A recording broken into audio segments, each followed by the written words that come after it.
Hello everybody, Stu here, speaking to you from the top secret It'll Be Alright in the 90s Edit HQ on the 15th of October 2024, and welcoming you to Season 4 of the podcast, hopefully in high fidelity audio. And this is important because I come to you before the episode starts with an apology. We managed to convince Jeff over our summer break to release some funds for us to get some new equipment so that we could improve the audio quality on the show. Unfortunately, all we've succeeded in doing, all I've succeeded in doing, is making things a lot worse. So please bear with the sometimes sketchy audio quality on this episode, but please be assured that we are working to correct this in time for the next episode of Season 4. Thank you for sticking with us over the summer break. Welcome back to the podcast. Let's get on with the show.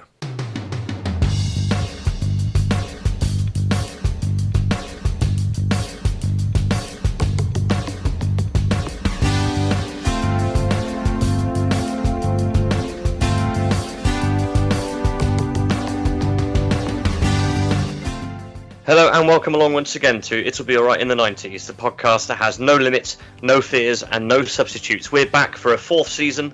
I'm Stu Joslin. Joining me as always is Alex Greenwood. Greenie, it's good to be back with you, mate. Our contracts have been renewed once again. Did you recognise our little strapline there? I'm not sure that I did actually. Please enlighten me and any listeners who also didn't get it. Well, this is the strapline from one of the movies of 1995 we're going to be discussing tonight, so I will keep that under wraps for a little later on, but I felt that it really sat well with the podcast as well. I thought it described us perfectly. Yeah, and it's really great to be back. I have been doing a little bit of research, a bit of R&R, a bit of networking in the pod world to try and get ourselves a bit more funding. I approached BetterHelp to see if they would fancy sponsoring the pod. Negotiations are still ongoing with them, but it doesn't look positive so far, I should say. But how about Beer 52? They were more keen, but then they found out that we had quite a strong link to a local Wiltshire brewery, and so they were less keen. We'll keep trying. I'm sure there's some good sponsors out there. Obviously, we have a great sponsor every episode, but it'd be great to have a little bit more just to be able to compete on a more even field with the goal hanger stable and all the likes of that. So apart from that, no, I'm all good. I'm all good, and looking forward to starting a new series. Absolutely. Like I said, we've had our contracts renewed, although Jeff insisted on doing that at the lodge on our behalf, didn't he? He didn't. We weren't party to those negotiations. Yeah, weirdly, he always seems to like to do that, without us there. And I'm not quite sure why, but if it's got us renewed, then I can't complain too much. Yeah, true. Maybe Dan at the pod can shed some light on that next time he writes in and lets us know what's going on down at the lodge. We'll see. You mentioned that we have a sponsor every episode, and we've got a belter for this one. We are talking about the movies of 1995 tonight, so who better to sponsor us this evening than the Astoria Cinema in Chippenham? All you have to do at the box office is simply quote the code ALRIGHT90s to receive 50p off any size popcorn bucket. Can you believe that? That's so generous from the guys at Astoria. So many thanks to them for supporting us tonight. Alex, do you have fond memories of the Astoria? I know we've mentioned it a few times. All fond for me, yeah. A lot of nostalgia from that place. It's where my very earliest cinema memories emerged from, and it'll probably get a mention in this episode, but it's definitely been mentioned in previous ones, like you say. So really great to have them on board. It's a nice personal touch to our sponsorship this episode. Absolutely. So before it was renovated into the multi-screen behemoth that it is now, the cinema in Chippenham used to be a small two-screen affair with a bingo hall attached to the side, didn't it? And there was one screen downstairs, one screen upstairs. And I always remember going up to the upstairs screen, there was a poster for a horror movie called Fright, which was there throughout the entire time that I visited the Astoria before it then closed down. So I wonder what happened to that poster. I wouldn't actually have minded taking that on because I've got such fond memories of it. And it's the first time that George Cole and Dennis Waterman, who later obviously went on to star in Minder together, that was the first project that they worked on together, although famously neither of them knew that the other was in it until they started working on Minder. But that's another story. Yeah, it's one of those cinemas that has that classic layer of you going in on a ground level and then you wind your way up the stairs, and it's sort of that beautiful cinema glow, that red glow and gloom, and the smell of stale popcorn. It's classic cinema, and I'm glad it's still going, even if it's not quite in the same guise as it was back in the early 90s. I'm really glad, of course, that it is still going. But yeah, you can't beat that old flea pit vibe, can you? Definitely. Time to have a look at the bulletin board and the correspondence, both of which have been piling up since our last episode. Before we just move on, Alex, I'd just like to introduce a little pod legend that I've brought back out of retirement for this evening. The hooch glass. The hooch glass. Is that hooch you're drinking from? It doesn't look like it. It's not hooch in here, unfortunately. This is my favourite alcohol-free beer. This is a Erdinger alcohol-free, which actually, as you can see from the label, qualifies as a refreshing isotonic drink. So really, what I'm doing here is sports recovery. Yeah, of course. Yeah. But no, I just wanted to bring out the hooch glass to mark our 4th season. Cheers. So what have you got over there? I have a voice note, which is always nice. We like to get the sound of your voices on the pod wherever we can. So please do send them in, as Kate Pro has done here. So let's see what Kate Pro has to say. Dear Alex and Stu, I was listening to your episode where Hannah Kelly, legend of the pod, writes in to talk about her favourite Lunchbox. Maybe husband of the pods. Sorry, that was a cheap joke. However, I can confirm all of the items that she mentioned do still exist. And my child, who's quite fussy, has them all in her lunchbox for school. So she has Billy Bear ham sandwiches, no other ham, please. And she has cheese strings and what are the other things that Hannah talked about that you were debating? I can't remember what else she said, but she pretty much summed up Erin's lunchbox. Dear Alex and Stu, you very much, Alex, can dunk a rich tea biscuit. As an expert biscuit eater, you can, okay? You really can. Well, apologies to our listeners there for the smut that got past our rigorous screening process. But it was nice to hear that Kate was clearly making herself a gin and slim during the recording of that. I know, right? I heard that as well. Absolutely fantastic. More of that, please. Definitely. Yes. Yeah. But it is good to know that lunchbox options of today are still coming up to scratch, and not much has changed from our day back in the 90s. So that was really nice to hear. And also the rich teas can be dunked with the right technique. Mm-hmm. Clearly, we're not biscuit dunking experts, and we need some tuition in this field, because I don't think I could dunk a rich tea successfully either. But I mean, I was raised on the Lincoln, so it's a different. It's like going from middleweight up to heavyweight, you know. Yeah, it's a whole different ball game, isn't it? What about you? What have you got over there? Well, I am in the throes of an addiction to the clothing recycling site Vinted. I've discovered this recently. I saw quite a lot of goalkeeping kit that I wasn't going to wear anymore. Made about £100, and then immediately spent about 3/4 of it on stuff that I had found on Vinted, including this fantastic Krusty Burger hoodie, which I'm modelling tonight, which I bought for £1. Can you believe that? £1. Unbelievable stuff. The beauty of Vinted right there. Indeed. But the best thing I bought wasn't an item of clothing. I saved the packaging. The actual items are downstairs, but I saved the packaging here. I don't know if you had these back in the day, Alex, at all, but I got some Fridge Magic Aston Villa fridge magnets. Are you familiar with these? No, I don't recognise. Okay, so I have removed them from the original packaging because I don't think they're about to skyrocket in value if I keep them pristine. So when I had these, all I ever did was put them on my parents' fridge. You got a sort of square magnet with the club crest on it, and then 2 kits, one home and one away, and they would just put on the fridge just to say, hey, there's an Aston Villa supporter in the house. That was as far as I took it.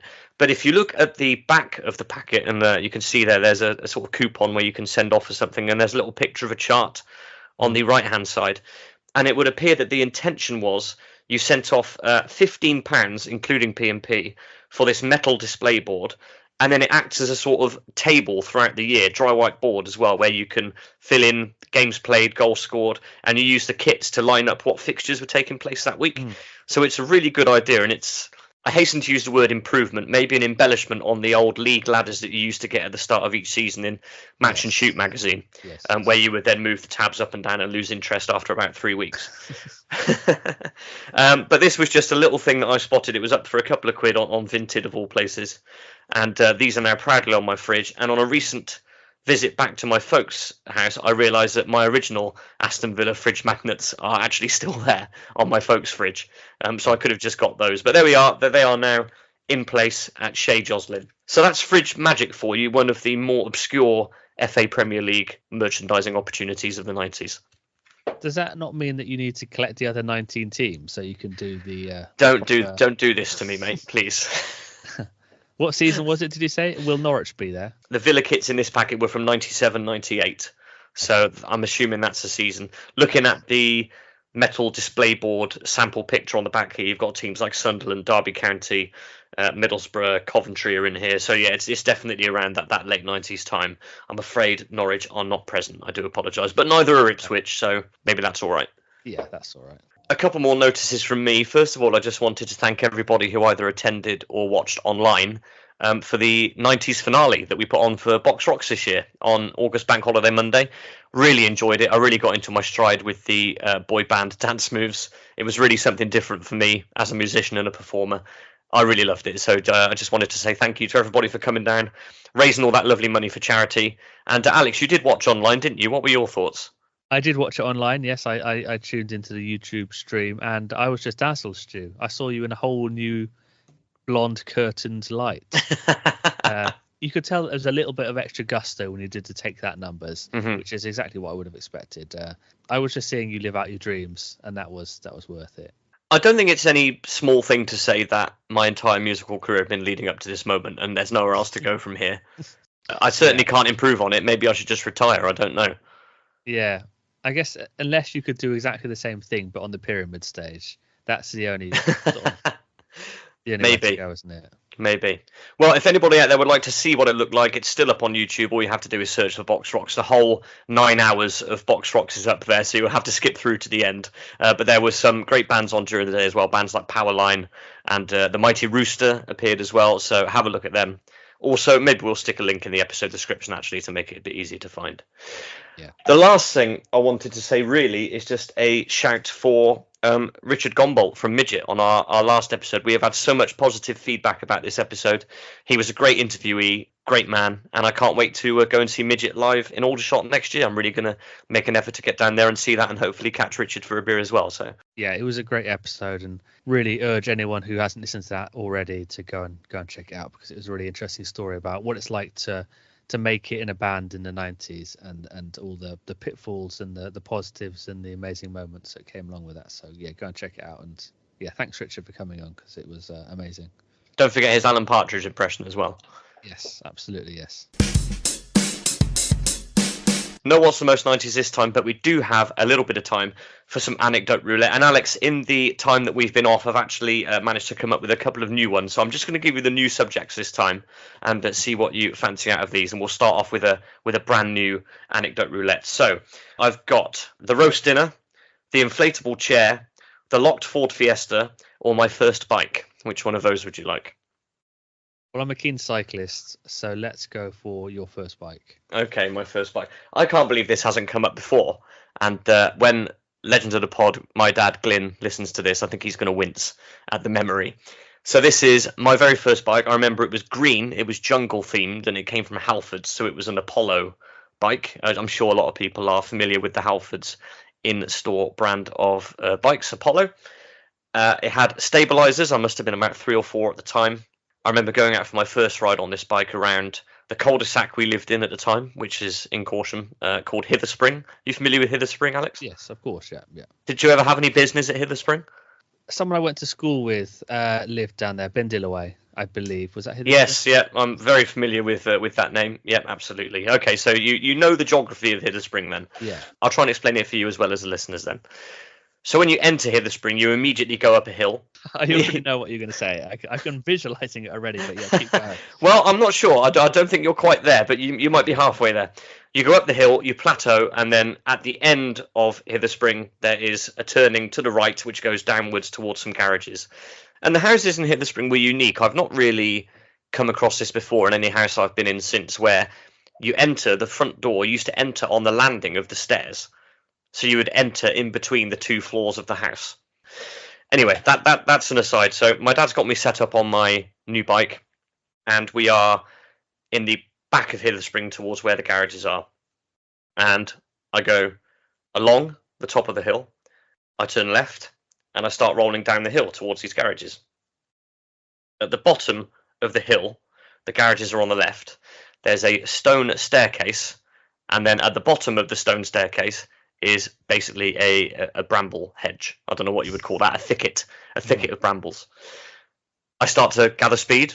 I don't know what I'm doing. It's my first time on a bike. My dad, crucially, has not shown me how to operate the brake at this point. Now, I've been thinking about this a lot because I knew I would be talking about it on the podcast. And I'm not sure how he must have been around my age at the time, sort of mid-30s.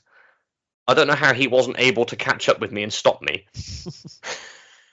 Surely he could, because I don't think I was pedaling to make myself go faster. So I'm not sure how he couldn't have out-sprinted me, got there and stopped me or sacrificed himself in order to save me.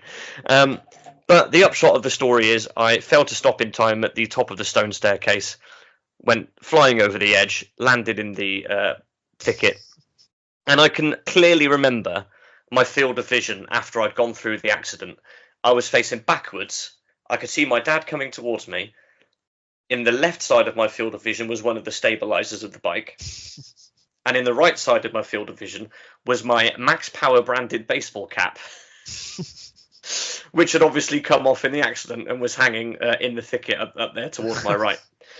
And then the next thing I remember is being stood without any clothes on in the living room floor, stood up in the basin from the kitchen, being sort of sponged down by my mother. So that's the story of my first bike. It didn't put me off bike riding, I'm pleased to say. I was quite keen on it right up until my mid-teens. I know you still are. But bike riding for me really stopped when I was around 14 or 15. But yeah, that was the story of my first bike and how my first ride lasted around 45 seconds before it all came to a sickening halt. I can only imagine that your dad was just struck dumb by what was unfolding before him, and he was just frozen. He didn't know what to do, or he was just distracted. Maybe Ben Dillaway had come out of his house and he was chatting to him. I don't know. Oh, possibly. Yeah. I mean, I can actually remember hearing him in the background shouting, "The brake! Use the brake!" before realizing he hadn't told you what that was. Exactly that. Now, my dad normally listens to these podcasts and then messages me with his thoughts on what I've said or haven't said that is correct or not correct. So I'm sure he will have his say about this and try and make himself come across as not being so negligent. But that's the way I remember it, Glyn. I don't know what to tell you. Yeah, I'd love to hear what your side of the story is, Glyn, because it sounds like you're banged to rights at the moment. I want to know a bit more. I'll tell you what, I'm going to bring my mum in on this as well, because we very rarely hear from my mum on these things. So, yeah, I'll ask Gina as well and find out what her memory is, and I'll report back to you on the next episode, all right? Yeah, case for the prosecution. What better way to kick off our fourth season of It'll Be Alright in the 90s than to take a look at a year in the movies. This time, we're up to 1995. We were going to have returning guest Andy Sales joining us to talk through his favourite movies of the 90s, but sadly he is indisposed at the last moment. I don't know if it's got anything to do with the fact that he ran the Cardiff Half Marathon for charity yesterday as we record. So I just want to say a big well done to Andy for completing that. And of course, we will have him back on the podcast very soon to talk about another year of the 90s in the movies. But Alex and I will do our best to soldier on in your absence. We've each picked 3 of our favourite movies from the year to talk about, as always. But first of all, we're going to look at the highest grossing movies of the year and, of course, the award winners. Your highest grossing films of 1995. At number 10 is Jumanji. Number 9 is Waterworld. Number 8 is Casper. Number 7, rather poetically, is Seven. Number 6 is the first movie in this list with a 2-word title, Batman Forever. Number 5 is Pocahontas. Number 4 is GoldenEye. Number 3 is Apollo 13. Number 2 is Toy Story, and just edging Toy Story out in at the number 1 spot is Die Hard with a Vengeance. In terms of the awards, I will run through the Academy Awards and the BAFTAs. So the best film at the Oscars went to Braveheart. At the BAFTAs, it was Sense and Sensibility. The best director at the Oscars, amazingly, went to Mel Gibson for Braveheart. For the BAFTAs, it was Michael Radford for The Postman, which I don't believe is the Kevin Costner Postman. It's a different Postman. Okay, right. The best actor at the Oscars was Nicolas Cage for Leaving Las Vegas. And at the BAFTAs, it was Nigel Hawthorne for The Madness of King George. And the best actress at the Oscars was Susan Sarandon for Dead Man Walking. And at the BAFTAs, it was Emma Thompson, also for Sense and Sensibility. So that's all the the good films, as it were. Let's have a quick look at the raspberries, which are always worth a bit of a laugh. The worst picture went to Showgirls. The worst actor was Pauly Shore in Jury Duty. The worst actress was Elizabeth Berkley for Showgirls. The worst supporting actor was Dennis Hopper in Waterworld. And the worst supporting actress was Madonna in 4 Rooms. So, as I mentioned, we've each picked 3 of our favourite movies from the year to discuss. Alex, what have you got first? I'm going to start big with, at the time, the most expensive film ever produced. It is, of course, and also the wettest film ever produced, I thought. It is, of course, Waterworld. So, a post-apocalyptic action blockbuster directed by Kevin Reynolds, who actually also directed Robin Hood, Prince of Thieves, also obviously with Kevin Costner, and helped on Dances with Wolves. So he's got this like Costner thing going on. Kevin Costner is, of course, the lead star. Yeah, as I said, the most expensive film ever produced at the time. So the film is set in 2500, the year 2500, I should say. Polar ice caps have melted. The sea level has risen to such an extent that there is no land anymore. Everything is underwater, and the surviving population lives on these sort of floating towns or floating islands, which are called atolls. Kevin Costner plays this sort of lone wolf traveller who trades dirt, which is the sort of currency, between the atolls, and then he encounters this mysterious girl and her adult companion who are being pursued by a band of baddies led by Dennis Hopper. That's sort of how it plays out. And I've chosen it because I don't know. Well, have you seen it, Stu, actually? I haven't, but I do remember just a massive buzz around it at the time. And my dad had it on VHS. And I remember the VHS case was bigger than all the other VHS cases. I don't know if that was deliberate or what, but I definitely remember that being the case. Yeah. And what I want to ask is it as bad as it's cracked up to be? Because everybody talks about it being, oh, it was the most expensive movie of all time and it's a massive flop and all the acting was bad and everything else. But I know you're a massive Costner fan, so you might be slightly biased here. But is it really as bad as all that? Well, that's partly why I've chosen it, really, because I'm not completely sure myself. I remember the same as you, all the buzz around it. It was famously bad, and I didn't see it when it first came out. I would have seen it when it was on TV, so probably 2-3 years later. And I remember going in with this expectation that it wasn't very good, but I did actually enjoy it quite a lot. And when it's on TV now, I will often find myself struggling to turn it over. So I don't know how much of that is just having very low expectations and it being a little bit better than that, or whether it actually is any good. I don't think it's amazing. I mean, I definitely don't think it's amazing. I don't think it's as terrible as it's maybe known for being. I think the good things about it are the fact that the scale and the setting are so spectacular. Like, it does look amazing. The fact that it's all set on the ocean could be quite boring, but actually I think it looks great. It's basically like a giant theme park ride in film form. And so, yeah, I enjoyed it. And I think there's no character development, really.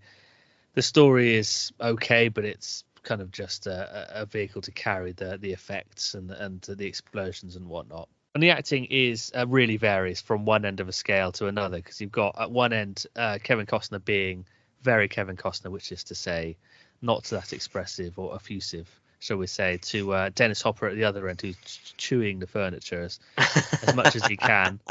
So it's kind of fun in that way. And I think, I picked it because I think it's such an iconic film from this year.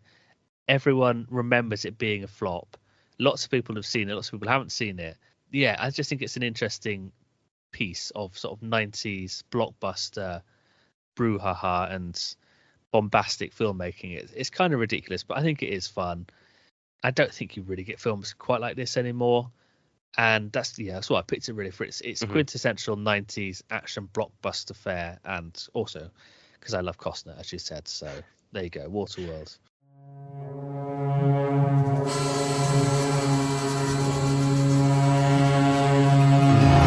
The future. The polar ice caps have melted, and the Earth lies beneath a watery grave. Those who survived have adapted to a new world. What did you see out there in your 15 lunars? Such as? An end? An end to all this water? You're asking the wrong person. You weren't there. So what's the word? We trading or not? And the human dream is the search for a mythical place called dry land. It doesn't exist! How can you be sure? Because I sailed farther than most have dreamed. I've never seen it. This place, this whole way of living, it's ending. Straight line leading directly to dry land. Dry land is not just our destination, but it is our destiny! It's going to be a really interesting one to look into and maybe watch in future, just because of that whole thing about it being the most expensive film of all time and the wettest film of all time, and how it didn't really work out for anyone on any sort of level. Does it have a cult following? Is it regarded as a cult classic? I'm not sure if it's got a cult following. It might do, but I think it's definitely one of those films where people say, oh, it's not as bad as everyone says, it's underrated, because it sort of became maybe a little bit fashionable to say it was underrated and to like it, because it was famously bad. So there's that sort of contrarian fan base, I think. And I'm not claiming to be part of that, but I'm sort of just somewhere in the middle where I can appreciate it, but it's, not much more than that, I think, for me. There could be a cult following. Well, from a movie that had one installment 29 years ago and is still regarded as a bit of a phenomenon, to a series which began in 1995 and is still going. So my first choice is the original installment of the Bad Boys franchise, which was directed by Michael Bay, released in April 1995. And again, for anyone who hasn't seen it, this is regarding two Miami narcotics detectives, and they're investigating a heroin theft, and they need to then protect a witness from the people that they suspect of the crime. So this is a series that I've come to recently. So Beth suggested that we started with Bad Boys 2, went from there, because we knew that the fourth installment, which is called Bad Boys Ride or Die, was coming out earlier this year, and I had to get caught up because, of course, I haven't seen as many movies as I should have done. So we started with Bad Boys 2, then we watched Bad Boys for Life, which is the third one, Bad Boys Ride or Die in the cinema earlier this year, and then finally went back to the first movie. So this first movie was being produced at the same time as the final Fresh Prince of Bel-Air season. So I think Will Smith is just on the cusp here of moving out of being a sitcom star into a bona fide movie star. I just really enjoy this series. It's a great blend of action and comedy. There are some really great characters in there. Captain Howard, who's their sort of long-suffering police captain who has to try and keep them under control, is a really, really great character. And there's an excellent scene in here when he's playing basketball in the police gym while also simultaneously chewing out Will Smith and his partner, who's played by Martin Lawrence. Yes! Little off! I haven't killed anybody yet today, Captain. Hey, do you want me to yell at you? Because I can do that. Let me tell you something. This witness, it's the only good news I got, okay? The only good news. You guys are bad news. So what does that mean? That means if you have to be Mike Lowry, Santa Claus, Effie Hunt, and I don't give a shit, that's what you're gonna be. Whoa, wait a minute. What the hell is going on in here? I was like getting them all in before you showed up. Can somebody talk to me, please? Can I know what's going on? Cap, these fools could have gotten a look at my license plate last night. So where's the girl now? His place. What? There's an appearance by John Spider Sally, formerly of the Detroit Pistons and the Chicago Bulls as well. He's a recurring character in most of the movies. I think he's not in one of them. I can't remember which one. So as a peripatetic basketball fan, it's always nice to see basketball players going into the movies as well. Are you familiar with the franchise? Have you seen this first movie? I have seen the first one, but a long time ago. It was much like you, actually. It was the second one that I came to first. I think might even have seen it on a school trip. But I remember seeing the second one and enjoying it a lot, and then eventually going back to the first one. I had a school friend who was really into the first one and swore by it. And this was, I guess, before Michael Bay was really big. So I know he had some blockbusters around this time, maybe before and after, like with The Rock and various other things, but I can't remember how big he was. Obviously, this was pre-Transformers when he really went massive. But this was like a little bit of a cult classic. I don't think it was massive, but I did eventually go back to it and I enjoyed it. I do like that sort of buddy cop film when it's done well. then I'm all for it. And I remember this being pretty good. So maybe it's time for me to rewatch it and refresh my memory. Absolutely. It's one of those movies where you don't learn anything from it. It's one of those ones where you sort of switch yourself off and just enjoy it for a couple of hours. The plot here as well relies on quite a slapstick device of one of them having to pretend that they're the other one in order to get the witness to believe that they're being protected in the correct way. So yeah, quite an old device is used for the plot in this one. Does Michael Bay have a cameo appearance in every movie that he makes? Maybe. I'm not sure. I don't actually watch that many of his films because I'm not a massive fan, especially of his later stuff, but I wouldn't be surprised. He seems like the sort of person that would do that. Okay, because he's in every Bad Boys movie. So I don't know if that means that he's in every other movie he makes. So again, if anybody knows, let us know, because I can't be bothered to look it up. How would you rank the 4 films then, now that you've seen them all quite close together? I think Bad Boys 2 is definitely my favourite. And we'll cover that when we do the movies of 2003, when we've completely exhausted the 90s and we move on to, what could we do? It'll be terrific in the 2000s. Something like that, yeah. Something like that. Yeah, I would think I would go 2, 3, 4. Maybe this is the weakest one, actually. Oh, wow. I think because of that plot device for me, but then again, who am I to judge? But yeah, that's maybe how I would go. I know we're not specifically talking about the later movies, but the fact that they are still working together almost 30 years later and doing the same sorts of things is something that's quite fun to see as well. So I'm glad that the franchise has survived for this long. I'm not sure if there's ever going to be a 5th movie. Well, it hasn't stopped the Expendables guys, so I think if the money's there, then they'll probably keep making it until they physically can't. So let's see. But it all started in 1995 with, in my opinion, the weakest of the 4 movies. But that's not to say I didn't enjoy it. I like all 4 of them. You're a mega fan. You're a mega fan of the Bad Boys. There's probably a name for that. A bad boy. You're just a bad boy. What you gonna do? As he sips from his hooch glass. My second choice is Now and Then.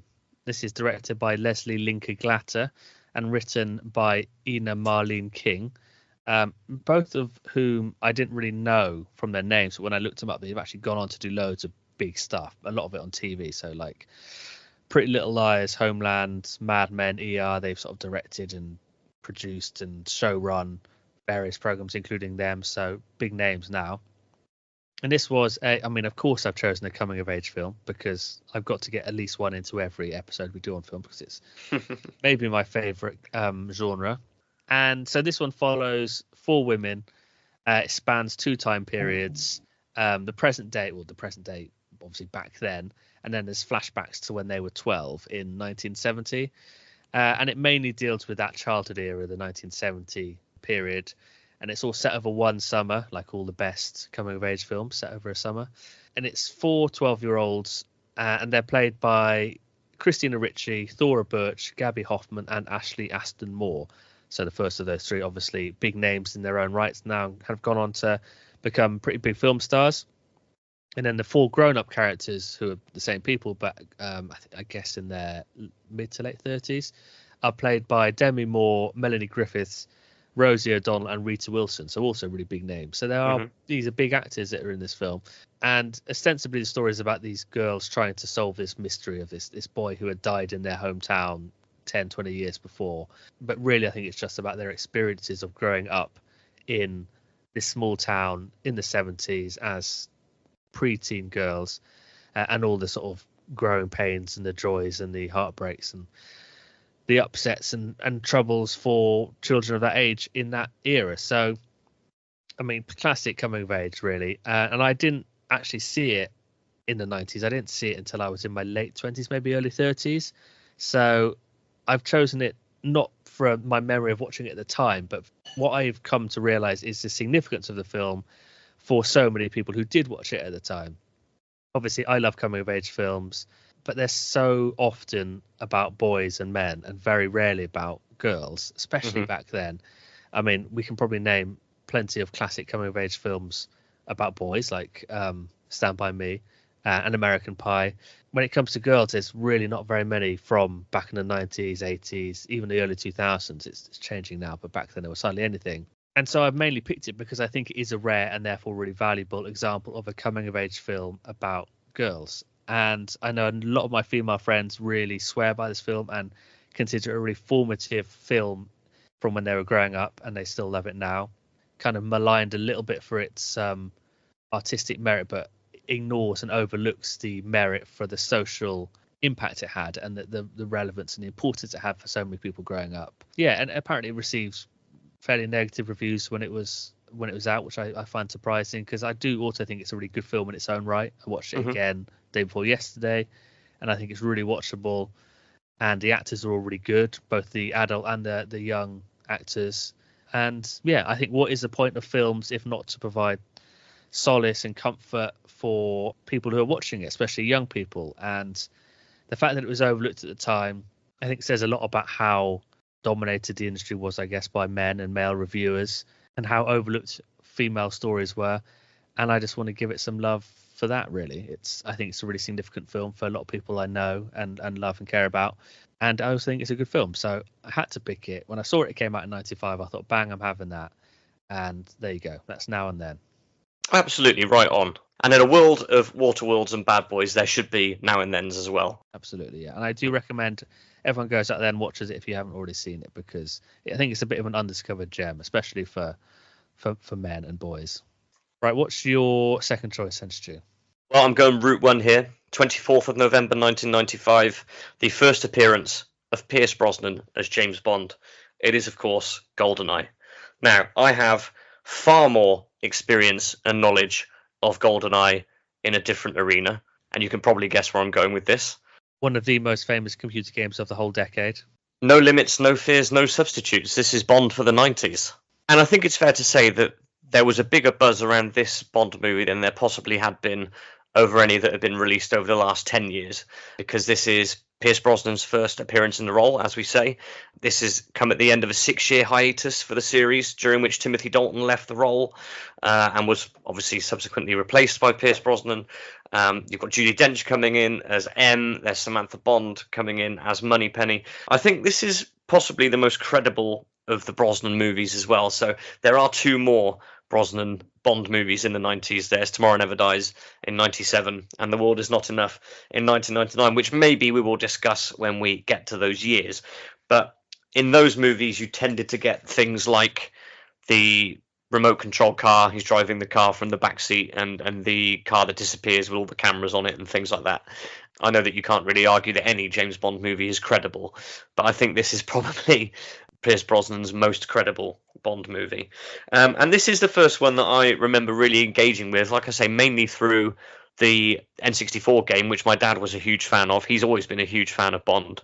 I remember him being very excited about this movie, and again, having it as part of his VHS collection. He's probably, in fact, still got it somewhere, I would imagine.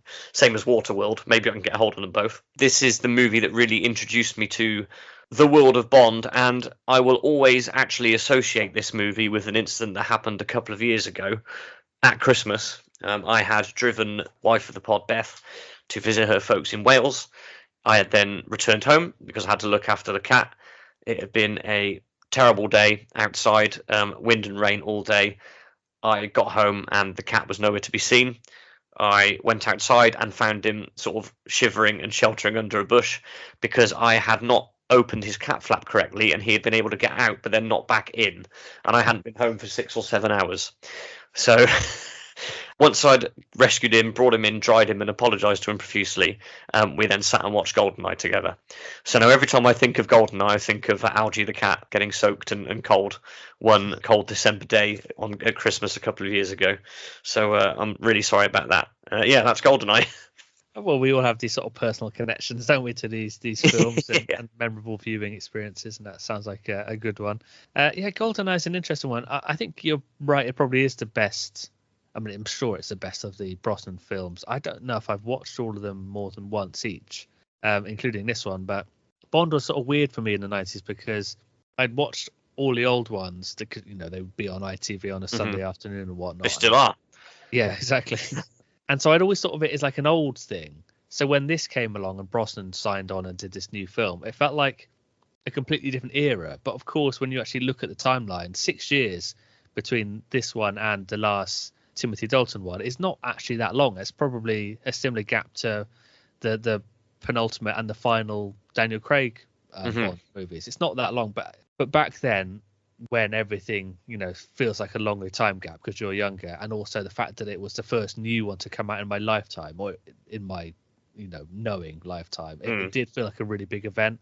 And yeah, some people swear by Brosnan. I know husband of the pod, Craig, says he's the best Bond, which is obviously laughable, but he is, he's not bad. I don't think there's anything wrong with him at all, but there's just something about it that doesn't have the nostalgia for me in the way that the old ones did, because I would watch them when I was a bit younger.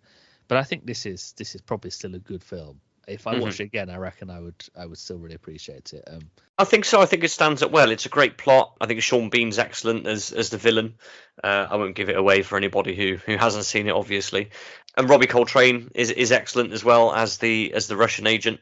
And yeah, I think it's the strongest of the Brosnan Bonds, and always worth a rewatch or an initial watch if you haven't seen it before. But yeah, that's why I felt like I had to include it, and of course to mention the video game as well, which we have probably talked about at length on our on our video game episodes. But another shout for GoldenEye, the greatest multiplayer shooting game of all time. I wasn't an N64 guy, but even I can't really refute that. I think it's just it's too legendary. And maybe a rare example of a game being better than the film that it's an offshoot of. Very possibly, yeah, very possibly. Can't be many games like that.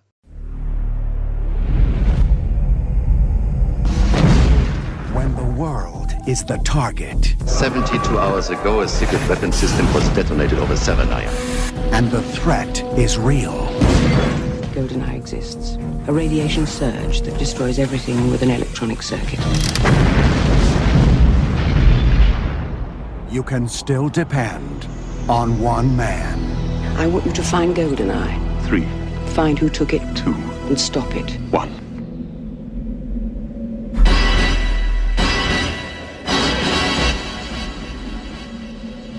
The name's Bond. James Bond. Okay, my final film is another coming-of-age film. Very, very much the other end of the spectrum to Now and Then. Right. Because I just want to, before you go on, I just want to put in a little disclaimer here. So I hadn't seen any of the movies that you picked. I did make sure that I read all of the plots for the movies just so that I could get familiar with them. And this is the kind of movie that I would never watch in a million years. I just want to say that I am far too sensitive. Yeah, this doesn't seem like a Jocelyn, every other Sunday afternoon, sit down and watch this with Algie. This is it's a little bit different. I might even just take my headphones out and just let you talk for a few minutes. I am, of course, talking about the infamous coming-of-age film directed by Larry Clark. It's Kids. This was also written by an 18-year-old Harmony Korine. It's his first film, unsurprisingly, being 18. Which just blows my mind that this was written by a teenager, but it doesn't really actually when you think about the storyline. This basically just follows a group of teenagers over the course of a day in New York City. It's set in the time that it's released, so the early 90s, and it mainly follows two boys, Casper and Telly, and also a group of girls who are sort of having initially a parallel storyline, and then they all meet later on in the film. Two of the actors who play the female characters are Chloe Sevigny and Rosario Dawson, who are making their film debuts and obviously went on to become quite big actors in their own right. I think I saw this maybe at the tail end of the 90s. I didn't see it when it was out in 95 because I was 10, but I still saw it earlier than I should have done because I think I would have seen it about 99, 2000, 2001, so I would have been mid-teens basically. And I hadn't heard of it at that point, but my brother, legend of the pod Adam, must have recorded it on the TV and just said one day, right, we're watching this. Don't know where my parents were, nowhere to be seen. Not that they were particularly strict about certificates anyway, so I don't know if they would have paid any attention. But it's an 18, I should point that out. Even the cut version is an 18. And we just sat down to watch it one afternoon or evening. I was definitely too young for it, I'd say that. Because this is a film that is just about teenagers having unprotected sex, doing drugs, drinking, having non-consensual sex, and all sorts of debauchery. It doesn't hide anything at all. So the opening scene is a sex scene between a character who is, according to Wikipedia, 12 and telly who is supposed to be 15 or 16. And this isn't one of those films or one of those TV things like, say, Dawson's Creek, where the actors are actually 25, playing teenagers. They look like they're 12 and 15. And so it's like, wow, this is quite a first scene to see, opening this film. And I watched it again yesterday to remind myself. I hadn't seen it since that first time when I was in my mid-teens. And it is, yes, it's pretty full on. Again, it's a bit like Waterworld. I can't really decide whether I think it's great or not. Like, it's got really mixed reviews, and critics were very divided on whether it was exploitative or whether it was brilliant. I think it's really interesting, though, as a film. It almost looks like it's filmed verite style. Like, some of the young teens and maybe even preteen actors, it seems so natural. Like, I can't believe it's scripted, but apparently it is all scripted. And I think that makes it just look really different. And you combine that with the fact that these kids are like smoking and rolling blunts and drinking it. So it really does take you aback. To clarify, it takes you aback. It doesn't take me back. I wasn't there. I wasn't doing these sort of things. But it's shocking. And I think the soundtrack's great. I think New York is a great setting, and it looks really cool. And I think I've chosen it really just because I think it's so iconic and infamous around this time. Like, people were talking about it. Eminem referenced it in Guilty Conscience. And it's just a quintessential older brother film. Like, this is what, your older brother puts on one day, and you're a bit too young to watch it, but you watch it anyway, and you tell everyone about it at school the next day. And that's why I've chosen it, really. It's a real moment in time. I'd love to know what other people think of it, actually. I know you're never going to watch it, but... Not a chance. It's really quite something. And it's Larry Clark's Kids. So I've got accidentally leaving my cat out in the cold for a few hours, and you've got being scarred for life by your older brother. Yeah. Well, I mean, I don't smoke, I don't do drugs, and I don't have non-consensual sex. So I guess it hasn't had too much of an impact on me. Maybe it was the opposite, and it put me off all those things for life. Very true. Very true. Maybe it served a purpose that way. Right. What's your final choice? Is it as hardcore as that? No, not as hardcore as that. My final movie, instead of being the initial movie in a franchise, is a later movie in a franchise. I've gone for the highest grossing movie of the year. I've gone for Die Hard with a Vengeance, released on May the 19th, 1995. And this is the movie which features John McClane and Zeus Carver, played excellently by Samuel L. Jackson, up against Jeremy Irons in the game of Simon Says, in a race to defuse the bombs that have been planted across New York City and stop the gold bullion robbery at the Federal Reserve Bank. First of all, this is another one with a video game connection. We've discussed the Die Hard arcade and trilogy games, haven't we, before, in a video game episode. Yeah. So this is the part of the game where you're trying to drive the taxi cab across New York before New York is exploded by all these bombs. And I could never get to do that on the Saturn. That was always the level that tripped me up. But anyway, that's by the by. This is the only Die Hard movie that isn't set at Christmas. So you tend to watch either Die Hard or Die Hard 2 at Christmas time, and just obviously rotate those. But I feel like Die Hard with a Vengeance might get a little bit overlooked because of that. I don't think it's regarded as well as the first two, and I think that's a little bit unfair. I really always enjoy Die Hard with a Vengeance when I see it. Unfortunately, of course, it is the last good Die Hard. I think when they brought the series back in the sort of mid to late 2000s, there was probably a bit of a misstep. The two films that they produced then weren't as good as the first three, but then that's the law of diminishing returns in full effect, isn't it? Thoughts with Bruce Willis, who obviously isn't in the best of health at the moment, as we all know, but it's always good to look back on his triumphs, and this is one of those, I think. Yeah, I'm a big fan of this movie. I think Jeremy Irons is an excellent villain as well. And yeah, I wanted to mention this one because I don't think it gets as much love as the first two. And I think it's worth a little bit more. I think it's worth a mention here. Die Hard with a Vengeance, although that level of the Die Hard arcade can go to hell.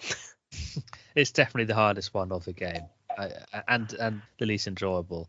But in terms of the film, like, I am massively overdue a rewatch of this film because I haven't seen it for years. I almost said it's just as good as the first two. That might be sacrilege. I might be fired from this podcasting job for suggesting it's better than the original Die Hard, but from what I remember, it's fantastic. And before, like you said, they went off and ruined it with 4.0 and whatever the fifth one was called. It was almost a perfect trilogy. Not that they were perfect films, but as close as you can get, especially for an action trilogy. Like all three of them are really great. And yeah, from what I remember, this was a really good one. And again, set in New York, which is always a great setting for an action film. And Samuel L. Jackson being peak Samuel L. Jackson and Bruce at the peak of his powers. Yeah, I think it's really good. I don't know how it compares exactly to the first two based on how long ago it was I saw it, but yeah, like I say, I'm really keen to go and watch this again, and I'm glad you mentioned it. I'm a big fan of the water-based logic puzzle as well. That's something I always come back to in my mind. Try and work out how they did that logic puzzle and get the right amount of water. Anyone who's watched it will know what I'm talking about. Anyone who hasn't watched it will not be clear what I'm going on about. But it's. Are there any water-based logic puzzles in Waterworld? I mean, there's a bit of an open goal there, isn't there? Yeah, I guess the whole thing is one big logic puzzle for Costner's character. So in addition to our 3 favourite movies from the year, we've done something a little bit different for this episode, and we have both watched a movie in the lead up to the recording of this episode, a movie from the year that neither of us had seen before, so that we could discuss our first reactions to it on the podcast. And the movie that we selected for this purpose was Dangerous Minds, which was released on August the 11th, 1995, starring Michelle Pfeiffer. And this is a movie that was based on a book called My Posse Don't Do Homework by a retired US Marine called Luann Johnson, who then takes up a teaching position in a school teaching some disadvantaged and disenfranchised children. So, Alex, we both watched this for the first time over the weekend. What were your initial thoughts on this one? Yeah, I had sort of mixed feelings about it. I had only known about it really because of the famous Coolio Gangsta's Paradise song, which is, of course, the key song from the soundtrack, and it actually goes straight in with that song when the film starts. So it's really prominent in the film. I just thought it was I thought it was good, but not great. Mm-hmm. And it felt like quite a cliched story, but actually this might be one of the early versions of that story. So I don't want to criticize it for being a cliche when actually maybe it's one of the forerunners. That idea of like a teacher going into a rough school, a really tough school, and trying to turn around the lives of these kids who have got like really troubled lives outside of school and loads of stuff going on with like gangs and home lives that are far from ideal and that sort of thing. I've definitely seen it in other films. A lot of the characters seemed a little bit cliched, and some of the elements of it seemed kind of a bit hackneyed and also a little bit unbelievable. But then it is based on a true memoir, so I kind of don't know where that ends and the film begins. I was slightly surprised to see that it had such a negative review rating from critics at the time. It's only got 34% on Rotten Tomatoes from the critics, so that's really quite low. I don't think it was as bad as that. I can see that there's issues with maybe the white savior idea and also some of the stereotypical characters, but I thought it was okay. What about you? Yeah, I think that's one of the main criticisms of the movie is that it's full of stereotypes, which is unfortunate. I started the movie thinking I wasn't going to like it, but then by the end I didn't mind it, and I was rooting for Luann by the end. It has to be said, I was rooting for her to sort of turn it around for the class. My favourite character was her friend, the sort of John Candy type, who's chain smoking and just marking in his classroom and everything. I thought he was quite funny. Did you like her old Volvo? I did, yes. Yeah, yeah, nice of course. And one thing I did notice, or I should say more accurately, Beth noticed, because we watched this one together, is that she took a look at the difference in age between Michelle Pfeiffer and some of the students in the class at the time. Michelle Pfeiffer was 38 when this film was made. One of the main students, Emilio, the actor who played him, was 29 when this movie was made. Yes, indeed. Sadly, the actor playing Emilio actually passed away when he was only 32, which was a very sad thing to learn when we were looking up the age differences between the two. But that did jar a bit. And also, I'm not entirely sure why he was dressed as a sort of Grease-style rocker, if you see what I mean. And the headmaster character annoyed me a little bit as well. Yeah, but, incredible voice though, right? Incredible voice, yeah. But I just felt like he wasn't as helpful as he should have been, and he should have been a bit more aware of the situation. But then again, as I have to keep reminding myself, they're only stories, and I try not to get too upset about it. Mr. Green. Is there a problem, Miss Johnson? Shouldn't you be in class? yes, I'm late. I just wanted to ask, did Emilio Ramirez come to your office this morning? Yes. Oh, God. Oh, thank God. Did you talk to him? No, I sent him away. What do you mean? I sent him away. Why? Because he didn't knock. Because he didn't knock? Yes, Miss Johnson, I'm trying to teach these children how to live in the world. And in the world, you just don't burst into someone's office. Because he didn't knock?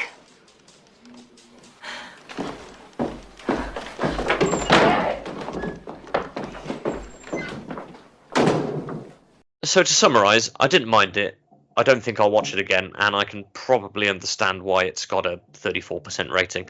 Notable for the use of Gangsta's Paradise and the rest of the music composed by Wendy and Lisa from Prince's band, which is always good to see as well. Yeah, I agree. I don't think I'd watch it again. It passed the time, but it wasn't anything much more than that. There was a disappointing lack of Michelle Pfeiffer's character turning the chair around and sitting on it back to front. I really thought that was going to happen at one yeah, point. like I really did. Yeah, like she does in the music video. I know that's something brother of the pod Adam is really keen on. Just generally, when someone wants to get a point across to troubled kids, is to just turn the chair around and sit on it like that. But sadly, not in the actual film itself. But yeah, past the time. Like I said, I don't think either of us would recommend you going out to watch it. But we'd be interested to know what you think of it if you've seen it. Indeed. It was over in time for Match of the Day. That's a positive thing to say about it. Yeah, back when films were only an hour and a half long. Right, honourable mentions, Stu. Got any honourable mentions? Any wild cards? I do just have a couple of honourable mentions. One is for Casper the Friendly Ghost, which I remember going to watch at the cinema with my parents. And I also must have liked it because I had a Casper bedspread then delivered in due course, which was in my bedroom for quite some time. I reread the plot of Casper the Friendly Ghost this afternoon, and I can tell you that the 7-year-old me would not have had a clue what was going on and would have just enjoyed the graphics and everything else that was going on there. So yeah, Casper the Friendly Ghost, and also a mention for Seven, which of course is a classic movie which we haven't discussed here. And Beth reliably informs me that Brad Pitt is the hottest he's ever been in Seven, and I'm willing to take her at her word. One of the things that I do from Seven is when anybody ever says either the sentence "What's in the box" or something similar to "What's in the box," I can't help myself from going, "The box! What's in the box? Come on!" So that's my main takeaway from Seven. I've got some honourable mentions just because there's so many films from this year to get in. We just could talk about them all. I wanted to give them a little bit of love. Before Sunrise, which was the first of the 3 fantastic Richard Linklater Before films, which are obviously filmed in sequence with the right year gaps in between and all that sort of stuff, and that's fantastic. They're all fantastic. Citizen X is a really underrated and underseen film, I think, with Donald Sutherland, about a detective trying to work in difficult conditions in Soviet Russia. And of course, I mean, we've not talked about some massive films like Toy Story and Braveheart and Heat, but we do have some correspondence, actually, I think, where some of those films will get touched upon, don't we, Stu? Yes, indeed, we do have a little bit of correspondence here. Thank you so much to everybody who's been in touch. First of all, it's a welcome return for Legend of the Pod Tim Parker to the correspondence ranks, who says, what a year, where to begin? Perhaps a bit of trivia. So we have a couple of questions from Tim here. He says, name the film from the quote. First film, What's in the Box, which is a bit of a shame because we've just done that. Second, you don't get attached to anything you're not willing to give up in 30 seconds. I don't know what that is. Do you know? No, I don't, I'm afraid. No. And the third one he gives is We Ride Together, We Die Together, which is, of course, the first Bad Boys movie. So we're only stumped by the second one there. You don't get attached to anything you're not willing to give up in 30 seconds. Yeah, I can't think what that would be based on the... No.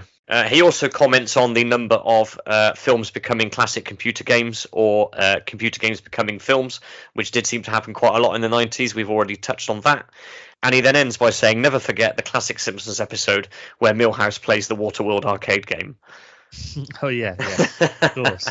Love a bit of crossover with the Simpsons. Which is indeed a classic moment. And another familiar name in the correspondence box, Mark from Glasgow. Hi, Mark. He says, Muriel's Wedding and Seven. One's about revenge and one's about proper revenge. Both of them are great films, and I think we can agree with that, can't we? Yes, absolutely. Yes, thank you, Mark and Tim. And the correspondence I have is from friend of the pod, Vicky, who says, a big year for films. A tough choice, but one of my faves, brackets, which I didn't actually watch in 1995 as I was only 9 when it came out, is Showgirls. I love it. There is basically no plot and the dialogue is so bad, it's good.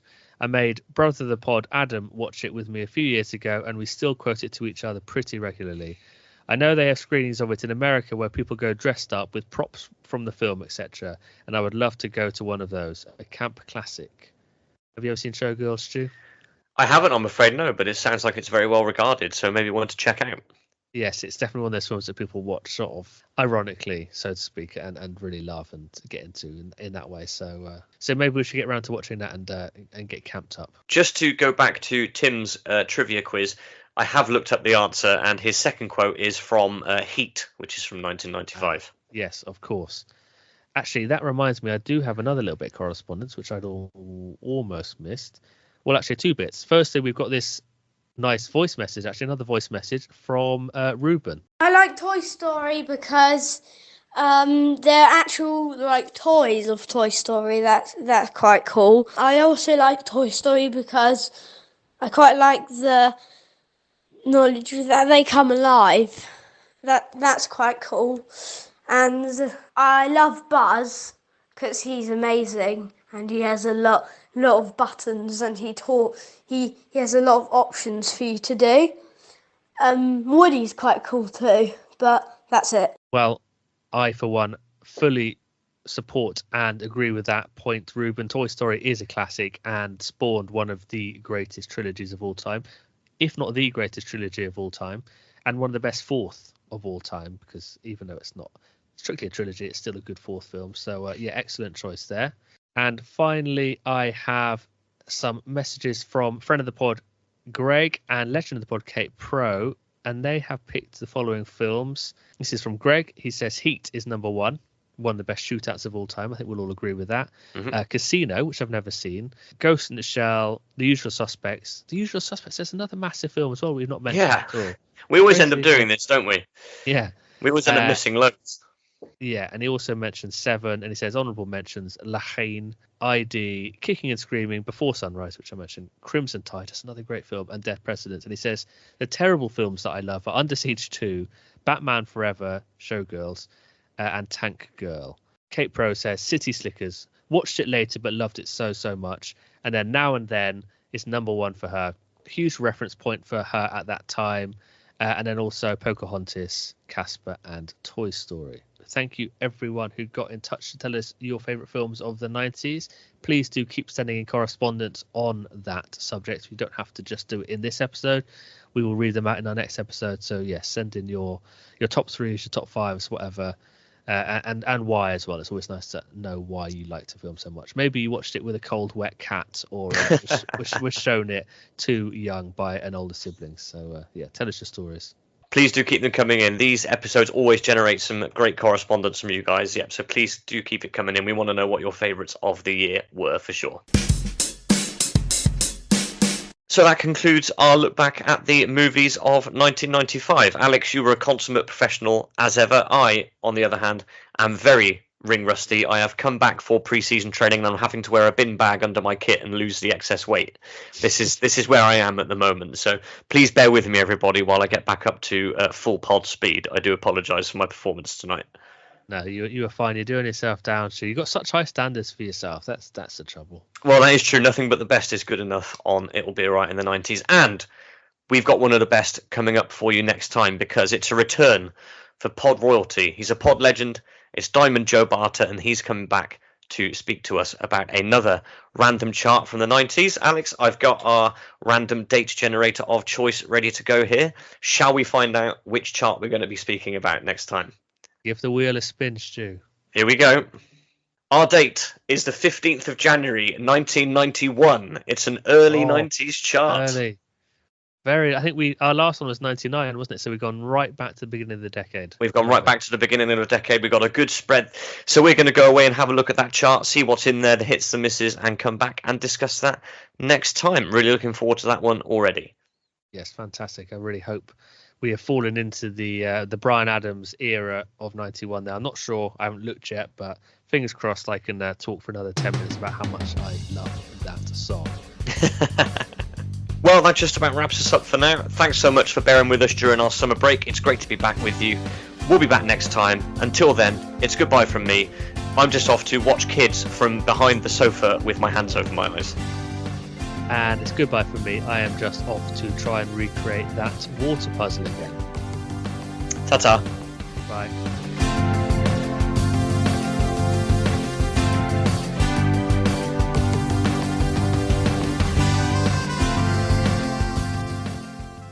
So I think it's fair to say that there was more buzz about this Bond movie before it was released.